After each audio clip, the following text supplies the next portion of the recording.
Cheers, you fucking maniacs. Last week, 11 for 12. See if we can make it a perfect at 11 for 11 this week. It's pretty nice. I think I got Gloria DePaulo wrong last week. Diana Babita, she fought her ass off, but just, couldn't bring the W home. This week, uh, let's see what we got. We got MAKHACHEV versus Bobby Green. I'll try to make it quick. Start from the bottom. Victor Altamirano versus Carlos Hernandez at a 125. Number one versus number seven. They were both in that same regional scene. I like Victor here. Victor is he's a I believe a black belt in Taekwondo and like a brown belt in Jiu-Jitsu. He's a quick starter, has very good kicks, stays calm under the pressure. Don't One of the downfalls that I saw from him was that he doesn't mind laying on his back. He's pretty confident in his jiu-jitsu. He's a southpaw, very good footwork, accurate, tons of forward pressure, relentless, fights tooth and nail, tons of volume, will jump guard, fast 1-2, stays long, kicks at all levels. So he's going the head to the body to the feet to the calf. He just constant kicks, good kicks. Falls into the pocket sometimes, which is how he gets taken down, and and then gets countered by the takedown. He's good at using his feints. Uses a variety of strikes. High pace. He has been in 5 round bouts with grappling involved. Is just an exciting fighter, and Carlos Hernandez, another exciting fighter. There's a lot of matches like this on his card where it just seems like these fighters are just as far as skills go, they're equals. And Carlos Hernandez is he's a kickboxer, but he likes to box a little more than Victor. So my pick here is going to be Victor based off of that. But Carlos is the favorite.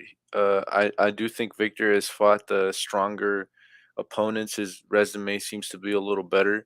Not that Carlos Hernandez didn't fight well, he has been fighting. I guess not bums, but guys not of the caliber, UFC caliber.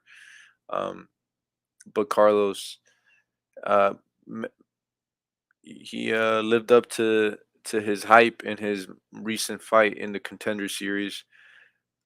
Carlos can be taken down. He's got quick feet, but he kind of had a slow start in his debut, and I just think Victor is going to be too high of a level to let Carlos regain his composure.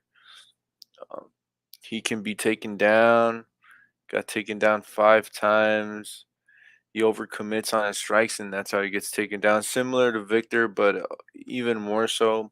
He's boxing. He wants to box a lot of the time, so I think Victor's kicks are going to be the difference maker here. He's going to be able to land more volume and push the pace and stay at his range. So I got Victor here taking the win. Ramiz Brahimaj versus Michael Gilmore. Uh, this is a fight that I just don't think Michael Gilmore is UFC caliber. Ramiz has fought opponents similar to Michael Gilmore and has demolished them. I can't see this getting out of the second round. I see this as it's a scary fight only in the way whereas Ramiz hasn't lived up to his potential. He did have a tough fight. I believe it was like last month against Court McGee. Um, but and Michael Gilmore is going down in a weight class. He was controlled for 7 minutes, and 38 seconds. He was also given a striker as his matchup for this fight, so it just makes me feel as though he hasn't really been training to fight a grappler, and here comes Ramiz, a very strong grappler to get that choke. I like Ramiz here to get the submission, or at the very least controlling Michael Gilmore to a decision win. But I think Ramiz should win. He has to win. This is more of a test for him than it is Michael Gilmore. He should be very upset with this last performance and not have gone on vacation and continue to train. So I got Ramiz here to taking the W. Alejandro Perez, number 30 versus number 55. Jonathan Martinez from El Salvador, from my home country. I'm gonna be pulling for him.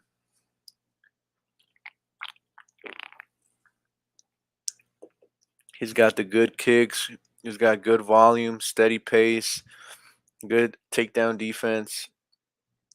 Alejandro Perez, um, decent, decent volume. Not the greatest. He's landed 427 punches in 12 fights. Jonathan Martinez has landed 489 strikes in 8 fights. He's got 5 knockdowns. Excuse me. 3 KOs, and he's been knocked down 3 times. Um, in 12 fights, Alejandro Perez has been knocked down 5 times, and he's got 3 KOs in his career. I'm going to be siding with Jonathan Martinez. I think he's going to be the fighter that can fight from the outside. They both like to stay on the outside, but Alejandro Perez needs to cut distance in order to land his combos. I think Jonathan Martinez will be able to out jab him from the southpaw stance. Stay on the outside. He has good elbows, good knees, steady pace, over 20 strikes per round, and he'll be able to piece up Alejandro from the outside and frustrate him. I like Jonathan Martinez here to get the W. I can honestly see this ending inside the distance, just because I've seen Alejandro get dropped by jabs, and Jonathan Martinez throws a very good fast right hand jab. So I got Jonathan Martinez here taking the W, going from 55 to 30. Next, we got Terrence McKinney versus Ference. Not Terrence. Yeah, Terrence McKinney versus Faraz Ziam. This is a fight that was scheduled quite some time ago. Cody Durden was fighting. Rafa Garcia was fighting. Pat Sabatini fought that day. Um, Terrence McKinney, very aggressive, uses his kicks and knees in the clinch, high pace, wild punches in the pocket, pretty much no defense. Has very good wrestling, scrambles strong. He has got good strong ground and pound. Will pull guard, elevate, roll for top control.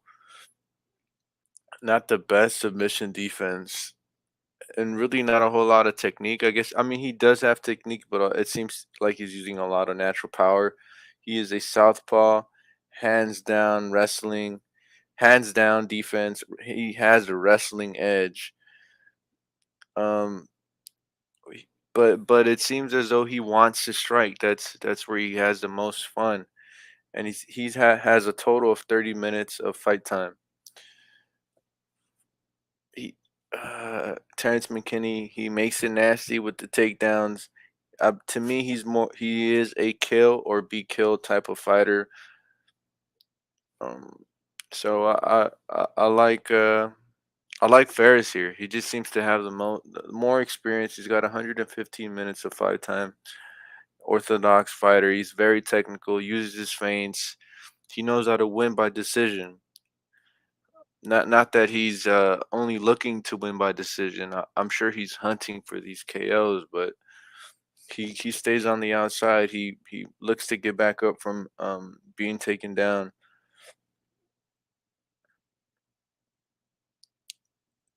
I guess he doesn't always work off of his back. Not very aggressive or imposing enough, but he will be consistent throughout that fight. So I like Farazim here. This is one of the scarier fights. I've been pretty confident in my first couple picks, but these first three picks. But this is a fight where Terrence McKinney is very live. But I like Ferris here. I'm going to be going with the more experienced and yeah, the more experienced fighter. Even though they both have about the same amount of fights, I think Ferris has proven himself inside the UFC. While Terrence, there's still a lot of questions to be answered. What about his cardio? I know ZM's going to have the cardio to keep a pace, while Terrence could be first round or bust. Now to the next fight.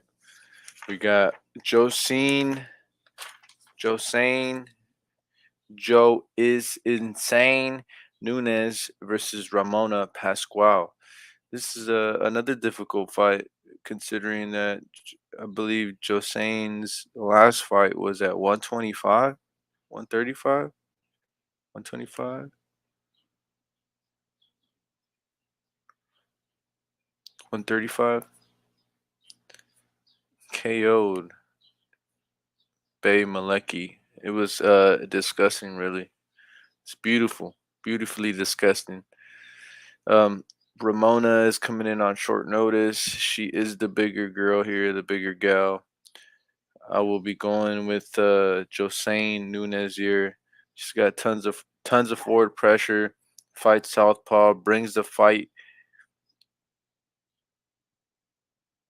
She can get picked apart and seems to avalanche on opponents to cut the distance, pushes the pace, good timing, steady volume, outworks slash outwills opponents to certain positions. She uses her Superman punch to cut the distance, and she loves spamming her left hand. Ramona, another southpaw, uses feints to cut the range, stays out of range. At medium range, wants to box, accurate, good knees to the body, pushes the pace, tons of pressure, but not a ton of power in her hands. So Josane will have the power advantage, even though she is a smaller girl. She does go for the takedown when pressured and losing, but can get outworked. And she has a hard time getting back on her feet once she gets taken down. So I'm liking Josane here. She's been training. She should be the one in better shape. I don't necessarily see a finish here, which is hard to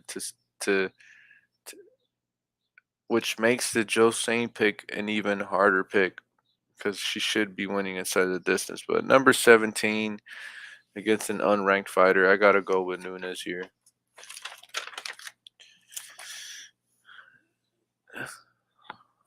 Next fight on the card.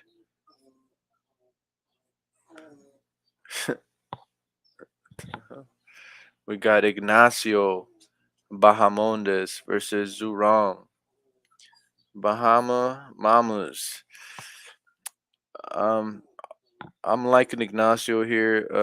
Zurong will have the a bit of a wrestling edge. I guess this is where that's the answer will be. The question will be getting answered, I should say. Is how good is Ignacio against somebody who's going to be trying to take him down? I'm sure he's dealt with a lot of that. So I'm going to be picking Ignacio. All right, buddy. Okay. What's the problem? Good. Ignacio's got a good left hand, creative with his with just about everything. his variety of strikes. He's got a very good calf kick, orthodox switch stance type of fighter. Very good feints, uses them to cut the distance. Stays at a medium range for being such a tall guy. You would think he would just stay at, at, at a far distance, but he likes being at that medium range. He likes to pressure. He's got very good footwork. He maintains the distance that he's comfortable in, which is that medium range. Um, Good kicks, pushes the pace, good volume, keeps opponent against the cage with striking. He paralyzes opponents with a variety of strikes, rips the body, uses his toughness to land combos, so he is very hittable. And he's hungry for this finish. Um, he can get jabbed up, and he has some hard time in that short range type of fighting. He's been hit 194 times in 3 fights, and he's landed 285. Defended 17 takedowns in 3 fights. Zurong, he's he's been hit 137 times in 2 fights. Um, and he hasn't landed a home bunch. Well, he's landed 128, so he's been hit 10 more times than he's landed strikes in his 2 fights. But he does have 9 takedowns. He's got a very good scramble. He's controlled his opponent for 2 minutes and 44 seconds, which isn't a whole lot. Isn't a whole lot. He's got good speed on his punches. He's got like a basically a two-punch combo max. Accurate, wants to pick his opponents apart. Good top pressure. I think there's too many similarities in this fight. I think Ignacio is going to be the better out of the two when it comes to the range or being comfortable in certain ranges and the volume and just pace and hunger. I just believe it's going to favor Ignacio. So I am going to be picking Ignacio Bahamundes. Now on to the next. We got Gregory Rodriguez versus Armen Petrosian. A difficult fight to call. Mainly because of Gregory Rodriguez's defense. If he had better defense, a striking defense, he would be a shoo-in. He would be winning this fight 100 out of 100 times. Cheers. Gregory Rodriguez, he's got a strong counters. Um, doesn't bring his hands back to his head, so he leaves himself defenseless. Doesn't have a whole lot of head movement, but he is constantly using the cage. He's got decent footwork. He fights behind his jab. He's got long strikes, and he's pretty efficient with his energy. He wants to fight a technical fight. He does get into these brawls, but it seems that for most of the match, he's staying technical. He's got an explosive takedown, explosive double leg takedown. I can't see Armin defending that takedown. It's just too ferocious. I can't see him getting past that takedown, which I do think Gregory is going to use. He is going to use that takedown.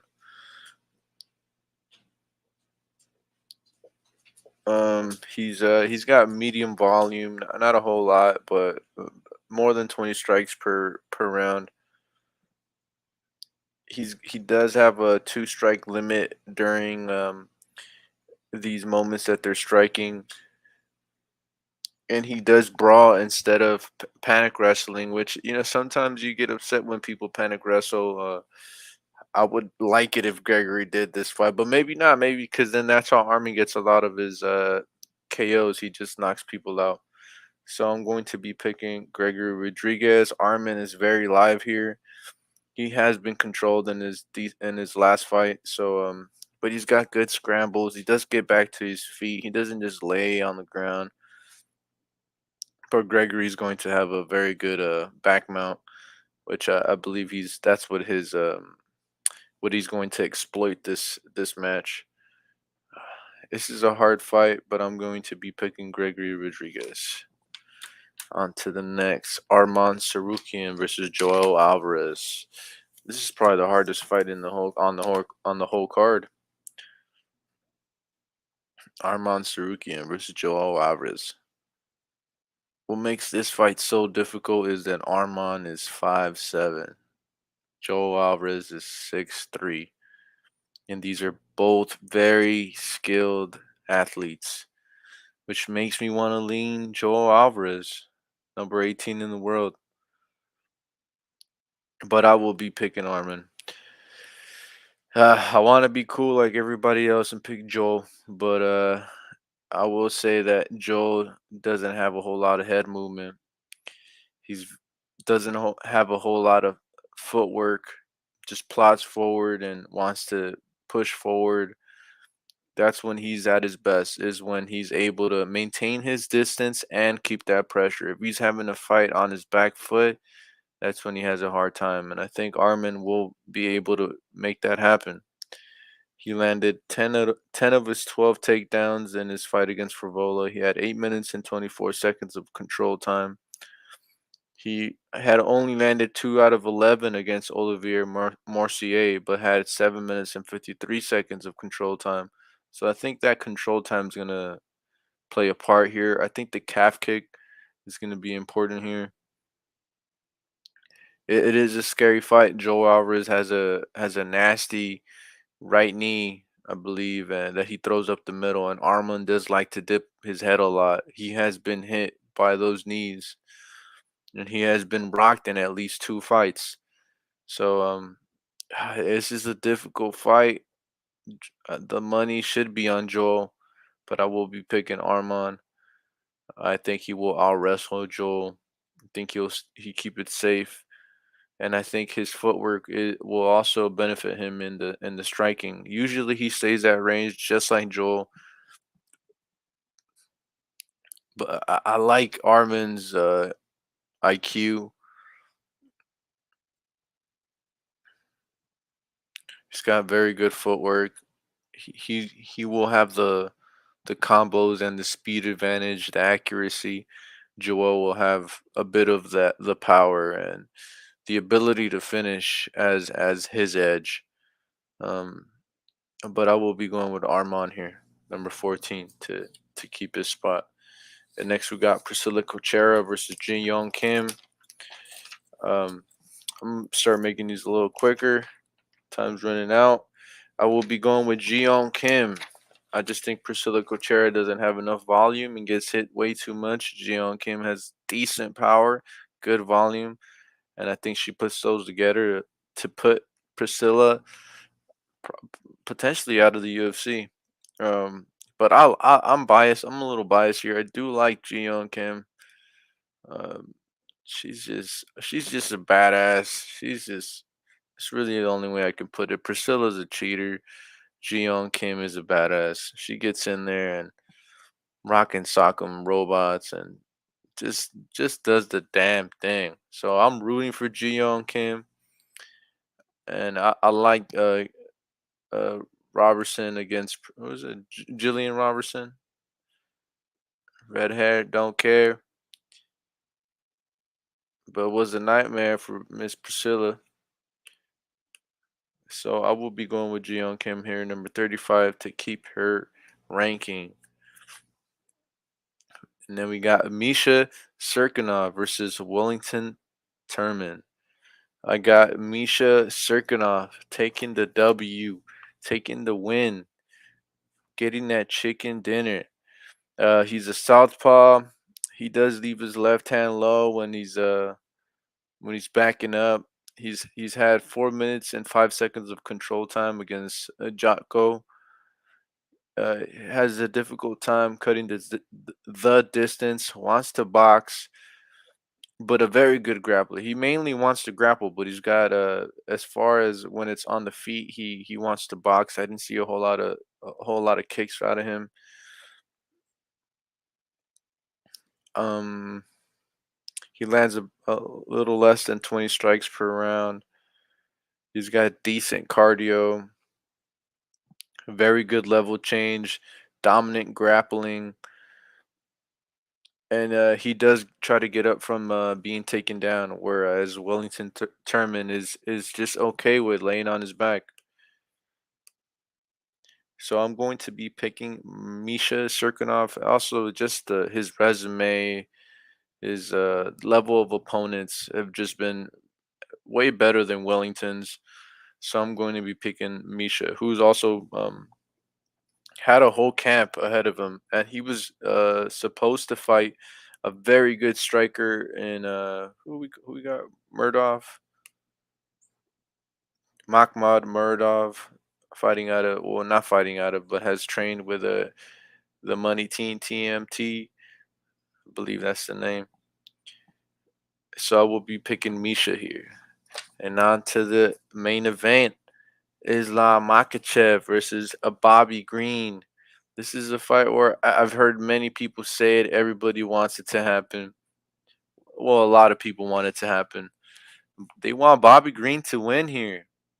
But Islam Makhachev is a monster. And Bobby Green, he allows his opponents to show a bit of their game a little bit too much. He wants them to to bring the fight as well. So Islam is going to slow that down. That's what Islam's going to do. That's what he does a lot of the time. He just slows the fight down. He makes it his pace, stays on the outside and counters. And if they overcommit on their strikes, that's when he gets the takedown. Bobby Green, he pushes the pace. I mean, everything in me wants to pick Bobby Green. It's a difficult fight just because of that. Just because of I've heard it. My gut, oh my brain is saying Islam, but my heart is saying Bobby Green. I've heard it a couple times, and I feel the same way. I'm rooting for Bobby Green, but Islam is the dominant fighter, 21-1 against 29-12. He's fought the likes of Drew Dober, who I believe have just as good a striking as Bobby Green's, probably better credentials, more power than Bobby Green, and Islam shut that down and got rid of him. So I'm going to be going with Islam here.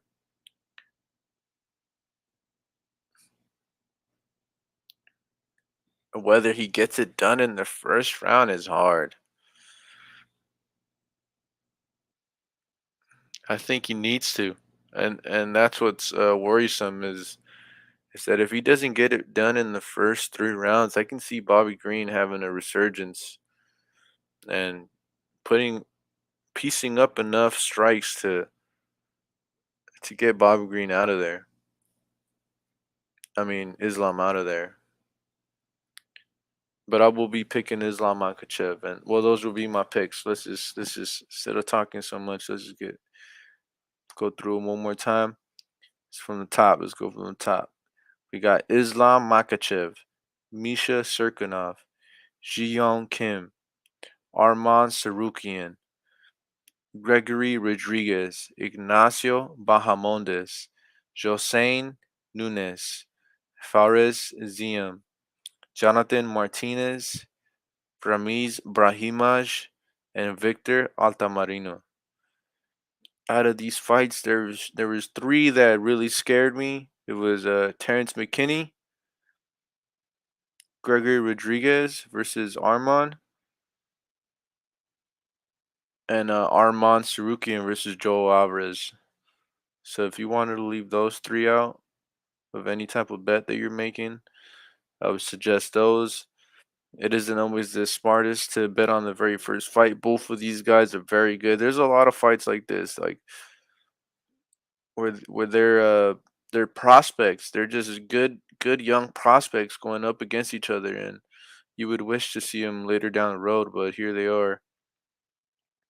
So those are my picks one more time: Islam, Misha, Jiyeon Kim, Arman, Gregory Rodriguez, Ignacio, Jose Nunez, Farizium, Jonathan Martinez, the Salvadorian, Ramiz Brahimaj, and Victor Altamarino.